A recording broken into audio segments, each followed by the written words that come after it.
Hello! അങ്ങനെ സ്നേഹക്കൂട്ട് പുതിയ പ്രൊമോല് നമ്മുടെ മയൂരിയെ കാണാൻ നമ്മുടെ സെയ്തും പല്ലവിയും കൂടെ വരികയാണ്. എന്നിട്ട് പല്ലവി മയൂരിയുടെ അടുത്ത് പറയുന്നുണ്ട്, "അമ്മയെ കൂട്ടിക്കൊണ്ട് പോകാൻ അച്ഛനോട് പറയണം" എന്ന് പറയുകയാണ്. അപ്പൊ മയൂരി പറയുന്നുണ്ട്, "അത് ഞാൻ പറയൂല. ഞാൻ പറഞ്ഞാൽ ശരിയാവില്ല" എന്ന് പറയുകയാട്ടോ.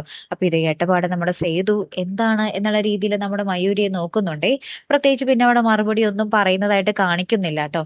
പിന്നീട് നമ്മുടെ ഇന്ദ്രജിത്തിന്റെ കാര്യത്തിൽ ഒരു തീരുമാനമാക്കാൻ വേണ്ടി നമ്മുടെ രാജലക്ഷ്മി പൊന്നുംപടം വീട്ടിലേക്ക് വരികയാണ്.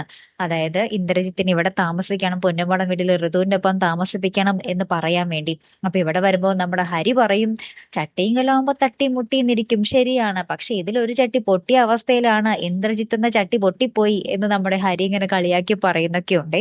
പിന്നീട് നമ്മുടെ പൂർണിമാമയും പറയുന്നുണ്ട്, ഞങ്ങള് വലിയൊരു എന്താ പറയാ യുദ്ധക്കളത്തിലായിരുന്നു, ഞങ്ങൾ എന്നെയും മക്കളെയും അവർ ഇറക്കി വിട്ടു എന്നുള്ളൊരു കുറച്ച് കഥകളൊക്കെ ഇങ്ങനെ പറയുന്നൊക്കെയുണ്ട്. അതിനിടയിൽ സംഭവിച്ച ഇന്ദ്രജിത്ത് അവിടെ ഉണ്ടാക്കി വെച്ച കോലാഹലങ്ങളും അത് എത്രത്തോളം വരെ എത്തിച്ചു എന്നുള്ളൊരു കാര്യങ്ങളൊക്കെ നമ്മുടെ പൂർണിമാമ വിശദീകരിച്ച് തന്നെ നമ്മുടെ രാജലക്ഷ്മിയോട് പറഞ്ഞു കൊടുക്കുന്നുണ്ട്.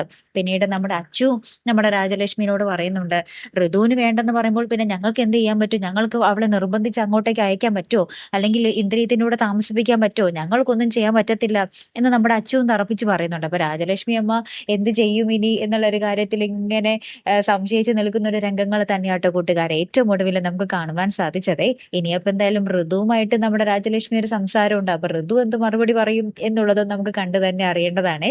കാത്തിരിക്കാട്ടോ. അപ്പൊ അടുത്തൊരു വീഡിയോയുമായി വരുന്നത് വരയ്ക്കും ഗുഡ് ബൈ.